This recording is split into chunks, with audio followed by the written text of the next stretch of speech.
Lorsque nous sommes frappés par l'injustice, comment réagir? À partir de son vécu personnel et de l'expérience de ceux qu'il a rencontrés et aidés, Philippe Osnet, notre invité, nous partage le fruit de ses réflexions. Peut-être que le plus dur, finalement, dans la vie, c'est d'être victime d'une injustice. Ça fait tellement mal.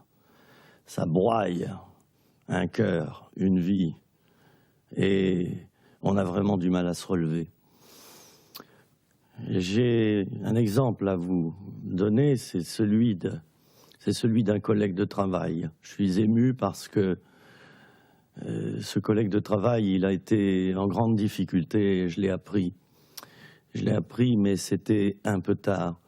Son histoire, c'est quoi? C'est que suite à une rumeur dans l'entreprise, ce collègue a été déplacé de son poste de travail et on ne lui a pas laissé le choix. On l'a mis à un autre poste, là où il ne s'épanouit plus. J'ai appris l'autre jour qu'il a fait une dépression nerveuse et il a déjà fait une tentative de suicide. C'est cela l'injustice.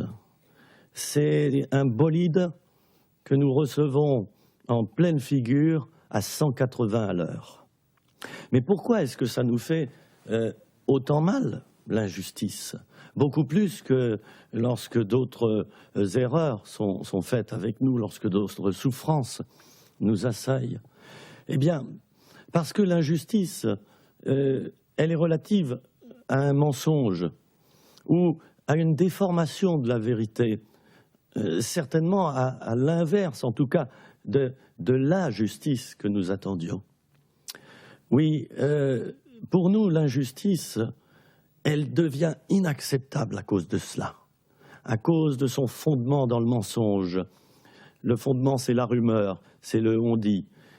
Quelqu'un n'a pas vérifié ce qu'il affirme sur nous, et il l'affirme pourtant avec assurance.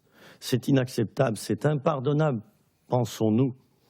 Et il n'y a pas plus dur à supporter que cela.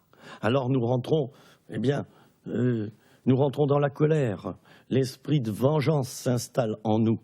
Nous voulons à tout prix rétablir la justice, la parole vraie sur nous. Nous voulons nous défendre, et c'est bien légitime. Et malheureusement, nous utilisons quelquefois la violence pour nous faire justice. Alors, le pire, c'est lorsque cette injustice est commise envers nous par un frère ou une sœur chrétien. C'est l'horreur. C'est l'horreur, pourquoi? Parce que nous nous disons, mais c'est impardonnable, ça. C'est absolument impardonnable, parce que cette personne connaît Dieu, elle prie, elle est éclairée par lui, et elle a pourtant menti, elle a colporté cette chose sans vérifier si c'était vrai. Beaucoup de chrétiens sont blessés par l'injustice et demeurent dans le non-pardon, l'amertume et dans le désir de se venger. Alors, qu'est-ce qu'il faut faire si on est victime de l'injustice? Il faut quand même bien sûr se défendre un peu, dans le milieu du travail. Si tu ne te défends pas, on va t'écraser et les gens en profiteront. Alors, il faut essayer de rétablir la vérité avec fermeté, et puis dans ce qu'on ne peut pas rétablir, parce que ça arrive, il faut finalement renoncer à le faire. Et ça fait très très mal. Il faut essayer de relativiser, essayer de se détendre en se disant que tant pis, le mal est fait. Et puis c'est comme ça. Un grand homme d'État français a dit ceci: il faut laisser les choses basses mourir de leur propre poison. Et c'est, je crois, un chanteur canadien qui le chante. Il dit ceci: celui qui a les pieds dans la boue, celui qui projette de la boue sur les autres a certainement les pieds dedans. Ça m'a aidé à tenir dans les moments les plus difficiles de ma vie où j'ai réalisé que l'injustice était à son comble. Comment faisait Jésus face à l'injustice? Il se taisait bien souvent. Il aimait son ennemi. Père, pardonne-leur, car ils ne savent pas ce qu'ils font. Oui, Jésus avait cette force d'âme que nous devrions avoir. Progressons dans ce sens. Il avait cette force d'âme de pouvoir transformer le mal en bien, comme Joseph dans l'Ancien Testament. Et pour terminer, j'aimerais dire ceci. si nous sommes victimes d'injustice, croyons que Dieu nous fera justice et réparera ce qui est irréparable. Et avec cette certitude, nous pourrons quand même aller de l'avant.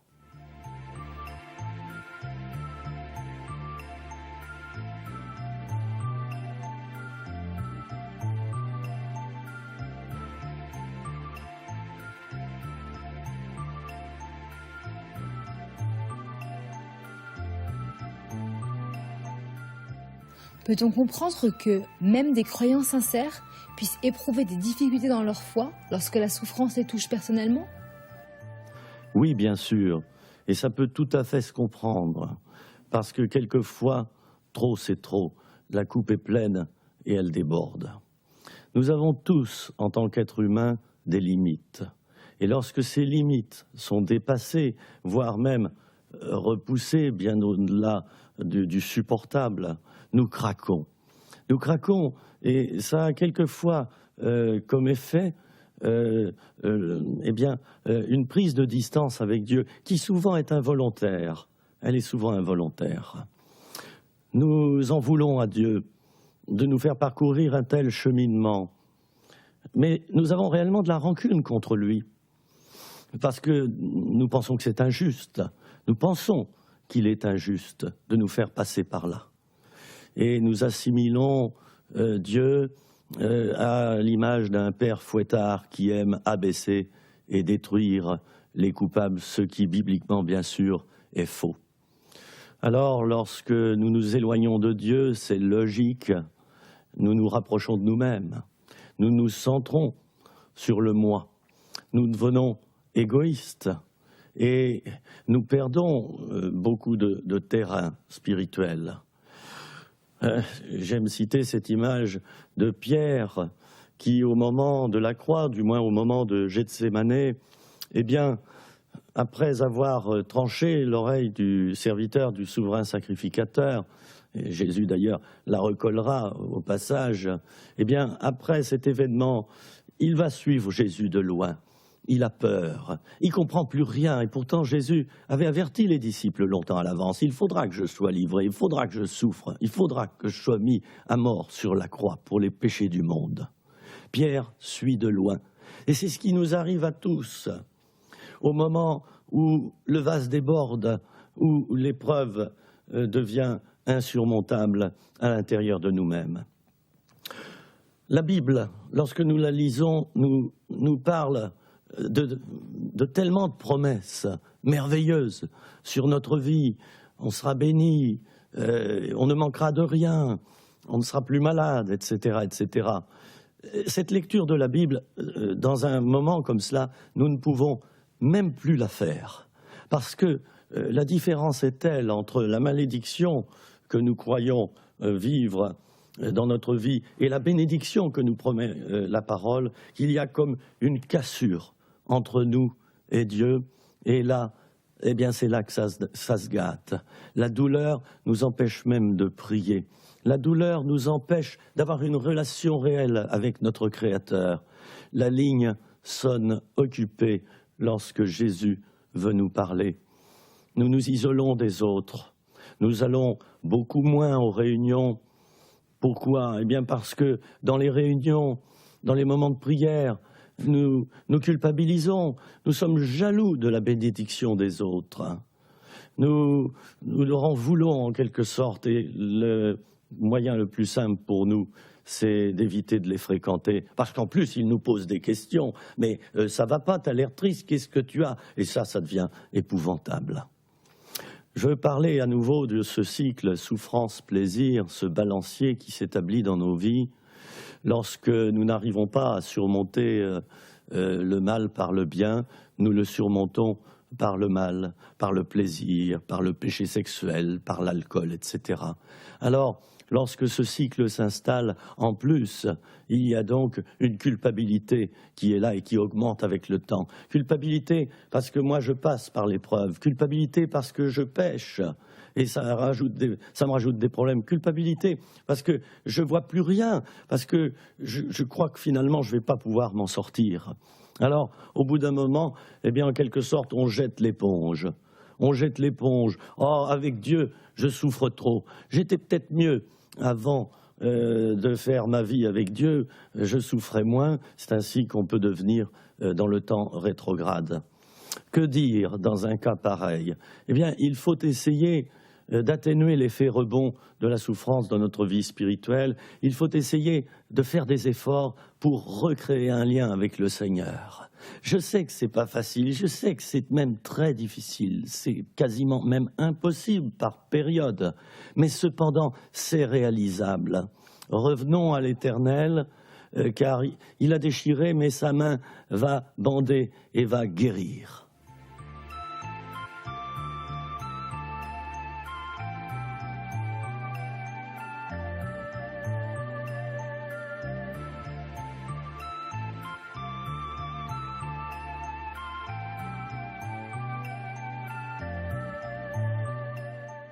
Pour reprendre une expression populaire, peut-on véritablement dire qu'on gagne son ciel par la souffrance? Évidemment non. Le pardon et le ciel sont des dons de Dieu. Et cependant, Jésus l'affirme. Si quelqu'un veut venir après moi, qu'il renonce à lui-même, qu'il prenne chaque jour sa croix et qu'il me suive. Dans ces paroles de Jésus qui sont assez fortes et dont on ne peut pas faire l'économie en aucun cas, nous voyons bien l'existence, la présence de la souffrance. Finalement, c'est assez logique, c'est assez simple. Il en est comme d'une bouteille. Eh bien, une bouteille, si on veut la remplir, il faut d'abord qu'elle soit vide. Le chrétien qui veut suivre Jésus doit essayer de se vider de ses mauvaises pensées, de ses mauvaises habitudes, de son péché, de ses désirs charnels, de ses désirs religieux dans certains cas. Car les religieux, ne l'oublions pas, ont été les premiers persécuteurs de Jésus à l'époque. Nous devons arriver à nous vider de quantité de choses. Ça, c'est le renoncement à soi-même. Je renonce à ma volonté pour pouvoir pratiquer la sienne. Si je ne le fais pas, eh bien, je n'arriverai jamais à suivre le Seigneur. Faites l'expérience chez vous, là, ce soir. Remplissez une bouteille déjà pleine. Vous allez m'en dire le résultat. Ça ne va pas être fameux. Et en effet, ce n'est pas fameux lorsque nous suivons le Seigneur sans renoncer à nous-mêmes et sans prendre notre croix chaque jour. Qu'est-ce que c'est prendre sa croix chaque jour? Là, je viens de parler du renoncement. Mais qu'est-ce que c'est que prendre sa croix quotidiennement? Eh bien, c'est tout simplement, après avoir renoncé à soi-même, c'est tout simplement décoder ce que Dieu veut faire dans notre vie, veut nous faire faire, l'accepter et le mettre en pratique. Et c'est cela, marcher par l'esprit. C'est lié intimement au fait de prendre sa croix sur soi. Pourquoi Jésus prend-il l'image d'une croix? Eh bien, c'est parce que souvent la volonté de Dieu nous conduit dans des chemins que nous n'aurions pas voulu prendre de prime abord. Souvenons-nous de ces versets d'Ésaïe qui disent « Mes pensées ne sont pas vos pensées, dit Dieu. Mes voies ne sont pas vos voies. » Combien il est important de passer par ces phases de renoncement, et elles sont quelquefois difficiles à traverser.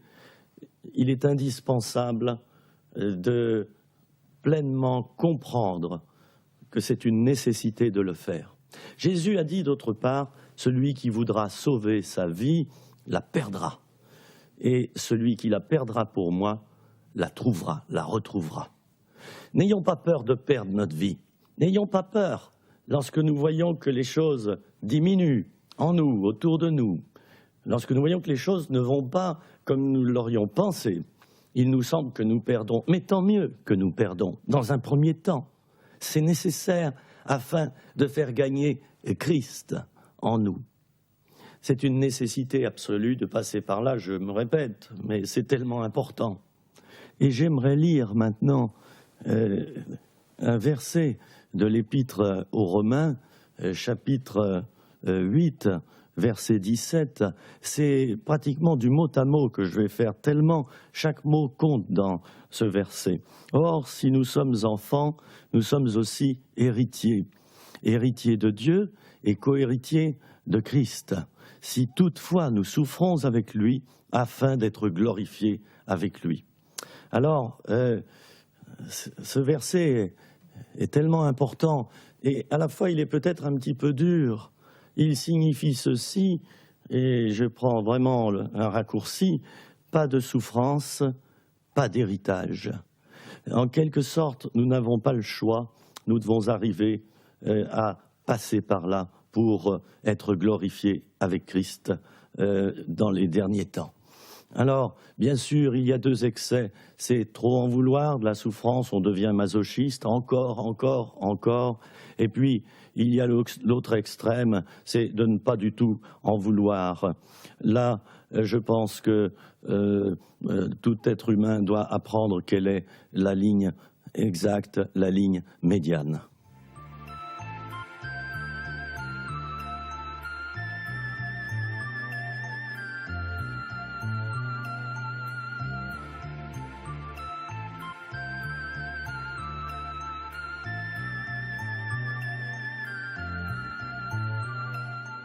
Dans l'accompagnement de celui ou celle qui est éprouvé, est-ce que le silence, l'écoute, ne sont pas parfois les meilleurs remèdes?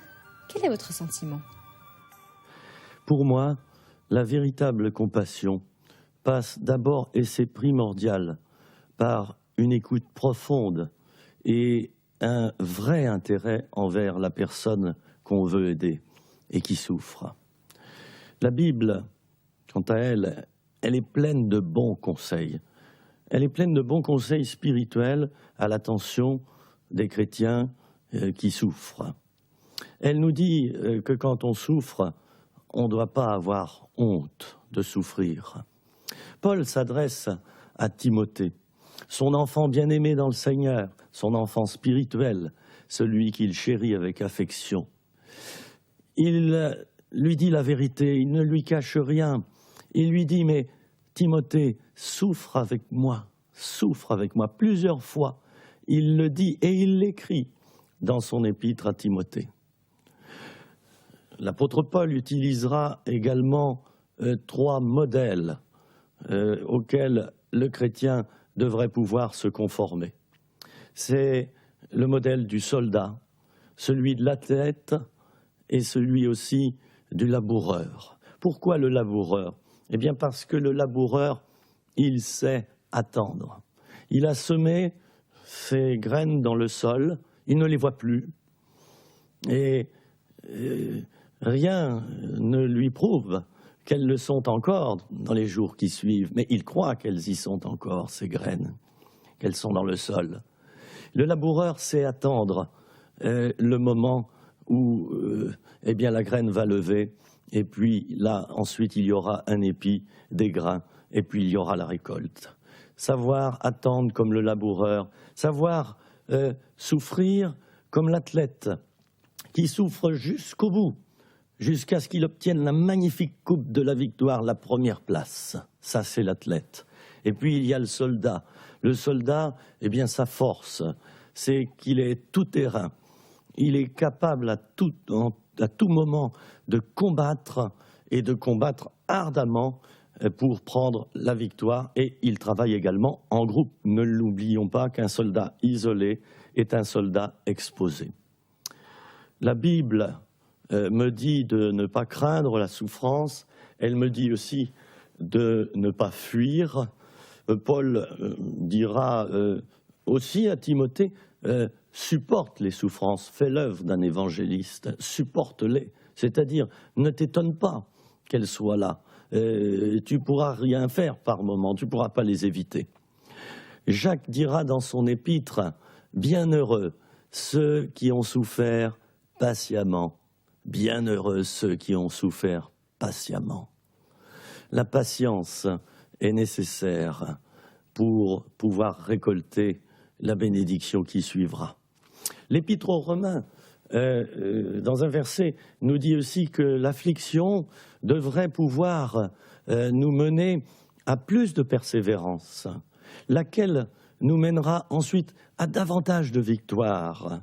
Et cette victoire qui vient d'être remportée nous plongera non pas dans la désespérance, mais au contraire dans l'espérance vis-à-vis et par rapport aux combats prochains qui se dérouleront dans nos vies. Enfin, n'oublions pas que l'ombre de la croix, c'est la résurrection. L'ombre qui se cache derrière cette croix de Golgotha, c'est la résurrection. L'ombre qui se profile derrière mon épreuve, derrière mes souffrances, quelles qu'elles soient, c'est la résurrection. Il faut que j'arrive à l'adapter dans ma vie. Si je veux bien m'en sortir spirituellement, je l'ai déjà dit, il faut écouter Dieu, il faut écouter les autres, il faut lire la parole de Dieu, il faut reprendre des forces, il faut se nourrir, il ne faut pas maigrir, il faut se nourrir, avoir en abondance de cette nourriture spirituelle si précieuse. Enfin, j'aimerais terminer en disant que combien il est important de glorifier Dieu au milieu des souffrances, de le louer lui, de le remercier malgré ses souffrances et de l'établir à l'avance comme le grand vainqueur de la situation qui nous fait tellement mal qu'elle semble nous dire « tu n'y arriveras pas, c'est fini, c'est fichu pour toi, c'est plus la peine ». Eh bien non, non, ça vaut la peine, il faut y aller et la victoire sera là.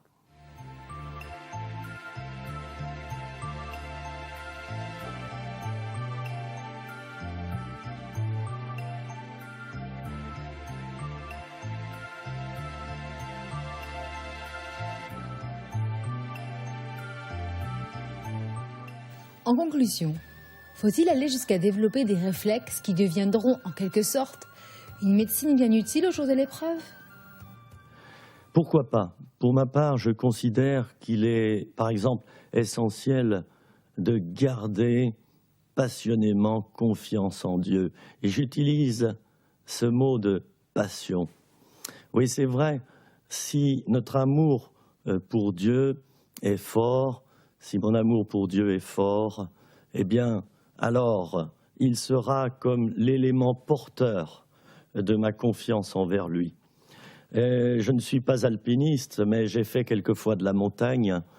Et ce que j'ai remarqué lorsque j'étais en cordée, c'est qu'il était absolument nécessaire de garder précieusement cette corde autour de ma taille et qu'elle soit attachée à la taille de l'autre, bien sûr. Alors, la confiance en Dieu, envers et contre tout, c'est cette corde qui relie ma taille à celle de Dieu. C'est cette corde à laquelle je vais pouvoir m'accrocher lorsque je trébuche, lorsque même je glisse sur une corniche. Eh bien, cette corde va me sauver la vie. La confiance, c'est essentiel. Dès que la méfiance s'installe, alors eh bien, les ennuis commencent, l'angoisse refait surface, ainsi que d'autres émotions négatives. Un ami m'a dit il y a quelques années, fais attention Philippe, le sentiment, le sentiment. Et c'est vrai que quelquefois, ce que nous ressentons par tant d'épreuves est faux. Nous ressentons, je l'ai déjà dit, que Dieu ne nous aime pas, que Dieu nous a abandonnés, que, eh bien, il faudra encore ramer pendant des années pour obtenir un résultat. Mais qu'en savons-nous véritablement? La délivrance est peut-être beaucoup plus proche de nous que ce que nous aurions pensé. Alors, cette confiance, j'y tiens. Et je prendrai l'image de Daniel dans la fosse aux lions. Daniel avait tellement confiance en son Dieu qu'il a su descendre dans la fosse aux lions sans trembler véritablement et en gardant la paix et la sérénité. Oh, je ne pense pas qu'il parlait aux lions dans les premières minutes. Il observait et il se faisait tout petit. Mais au bout d'un moment, il s'est bien rendu compte que Dieu était là avec lui dans la fosse aux lions.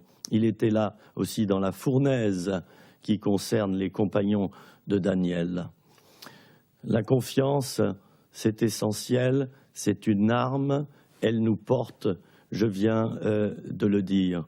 Notre modèle, c'est Jésus. Voilà encore un autre réflexe que nous devons garder. Le modèle, c'est Jésus. Ayons les yeux fixés sur lui. D'autant plus que Jésus, finalement, il n'est jamais très loin de moi. Il n'est pas loin de moi, il est même à l'intérieur de moi puisque je suis une habitation de Dieu en esprit. Je suis le temple du Saint-Esprit. Jésus habite en moi. Donc, je ne dois pas prendre peur lorsque tout va mal, mais essayer de me blottir dans la présence de Dieu. Napoléon a dit ceci. Il a dit ceci, nous avons, c'est vrai, perdu une bataille, mais nous n'avons pas perdu la guerre. Alors ça, c'est important. C'est important quand on a chuté en tant que chrétien. Et quand on a même chuté plusieurs fois. Ne nous décourageons pas. Demandons pardon à Dieu, revenons à Dieu au travers de la repentance. Et même si nous avons perdu beaucoup de batailles, c'est sûr, nous gagnerons la guerre parce que Dieu va nous entraîner, il va nous aider à garder, les yeux fixés sur lui et à vaincre totalement. Pour terminer, j'aimerais dire ceci, c'est que j'ai une conviction profonde, une conviction intime, et elle est vraiment immuable, cette conviction, c'est que à Dieu, rien n'est impossible. Et ça, j'essaie de me l'adapter à toutes les situations impossibles, justement, que je vis. C'est celles-là qui doivent être visées par ce verset. Je confesse, Seigneur, que toutes mes situations impossibles, toi, tu m'en délivreras en les rendant possibles. Au revoir.